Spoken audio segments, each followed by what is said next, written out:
دوسرا میرا سوال یہ ہے کہ اللہ کو کیسے تلاش کیا جائے؟ اللہ تعالیٰ کو تلاش کرنے کے لیے انسان کے لیے اللہ تعالیٰ نے جو نظام قائم فرمایا ہے وہ ایک داخلی ہے اور ایک خارجی ہے۔ ایک نظام وہ ہے جو انسان کے اندر ہے، اور ایک نظام وہ ہے جو خارج میں ہے، جو انسان کو سنائی دیتا ہے، دکھائی دیتا ہے۔ تو داخلی جو ذریعہ ہے اس کے بارے میں بھی قرآن مجید نے رہنمائی فرمائی، فرمایا فَأَلْهَمَهَا فُجُورَهَا وَتَقْوَاهَا، جی کہ انسان کے اندر ایک نظام ہے جو اس میں فسق و فجور اور تقوی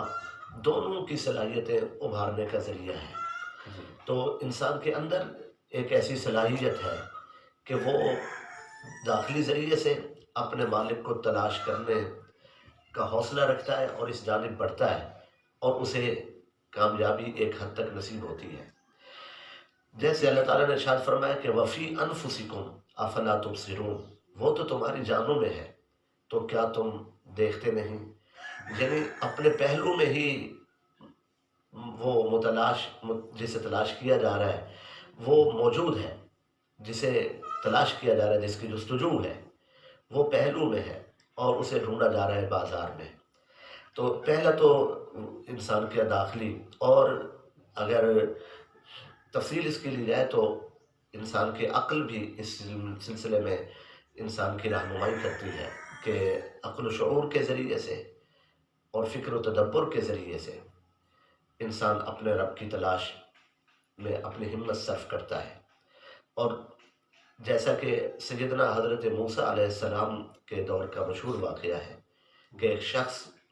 جو اللہ تعالیٰ کی یاد میں بیٹھا تھا اور اپنے مالک سے ہم کلام تھا، اور وہ عرض کر رہا تھا، اے اللہ کبھی تو میرے پاس آتا، یہ سارے جہاں کا نظام چلا کر مالک تو تھک گیا ہوگا تو میں تیرے پاؤں دباتا، اور میں تیرے سر میں تیل لگاتا، اور میں تیرے بالوں میں تیری زلفوں میں کنگھی کرتا، اور میں تیری خدمت کرتا، میں تجھے اپنے سامنے بٹھاتا، اور پھر میں تیرے آداب بجا لاتا، اور پھر تجھے دیکھ کر میرا دل ٹھنڈا ہو جاتا اور میری آنکھیں روشن ہو جاتی۔ اس کا جو جذبہ لطیف تھا وہ تو لائق سر ستائش ہے۔ جو الفاظ تھے اس پر سیدنا موسیٰ علیہ السلام کو اعتراض تھا۔ تو اللہ تعالیٰ نے پھر اسی بندے کے سلسلے میں حضرت موسیٰ علیہ السلام سے فرمایا کہ آپ نے ایسے شخص کو خاموش کرا دیا جو میری محبت میں وارفتگی کے عالم میں تھا، جو مجھے یاد کر رہا تھا۔ اس بندے نے جو خدا کو تلاش کیا تھا وہ عقل کی روشنی میں تلاش کیا تھا، چونکہ اسے خارج میں جو رہنمائی ملنا تھی جی اس تک ابھی اسے رسائی حاصل نہ تھی، تو اس لیے عقل کی بنیاد پر اس نے مولا کو جو تلاش کرنے کا جو اس کا جذبہ تھا، تو عقل جہاں تک آدمی کو پہنچا سکتی ہے، صرف یہ رہنمائی ہو سکتی ہے کہ کوئی ہے جو اس سارے نظام کو چلا رہا ہے، عقل یہ رہنمائی کر سکتی ہے، اور یہ بھی رہنمائی کر سکتی ہے کہ جو چلا رہا ہے وہ ایک ہے، وہ دو نہیں ہے، اور یہ بھی رہنمائی کر سکتی ہے کہ وہ مالک الملک جو ایک ہے، تو اس کے کرم سے سارا نظام چلتا ہے اور سب اسی کے محتاج ہیں۔ عقل یہاں تک لے کے آ سکتی ہے، لیکن اس سے زیادہ عرفان و معرفت، اسے راضی کیسے کیا جائے، اسے منایا کیسے جائے، اس کی بارگاہ میں کیسے بولا جائے، اس سے راز کی باتیں کیسے کی جائیں، اسے دکھڑا کیسے سنایا جائے، تو اس کے لیے ضروری ہے کہ کوئی خارج میں رہبر و رہنما ہو۔ تو اس کے لیے اللہ تعالیٰ نے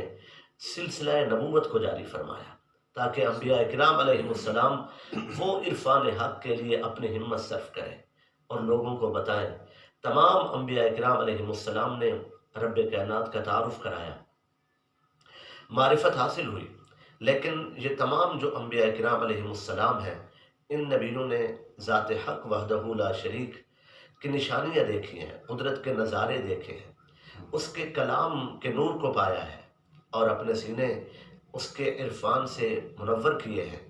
مگر سارے جہانوں میں ایک ہستی ہے سیدنا محمد مصطفیٰ صلی اللہ علیہ وآلہ وسلم کی، جو واحد ہستی ہے جو ذات حق کے لیے گواہ ٹھہرے ہیں، جن کی گواہی پر سب کی شہادت مقبول ٹھہری ہے، اور سب کی شہادت کو جو قبولیت کا درجہ ملا ہے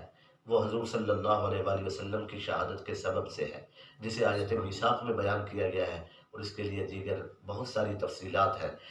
اس کو تلاش کرنے کا جو کامل راستہ ہے وہ رسول اللہ صلی اللہ علیہ وآلہ وسلم کی غلامی کی نسبت ہے اور فیض ہے،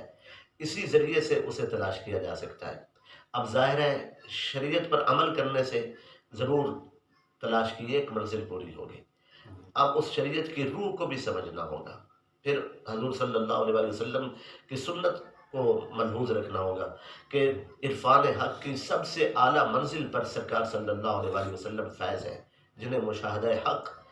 سر کی آنکھوں سے نصیب ہے، تو ان کا جو طریقہ ہے، جو ان کی سنت ہے، ان کا جو عمل ہے،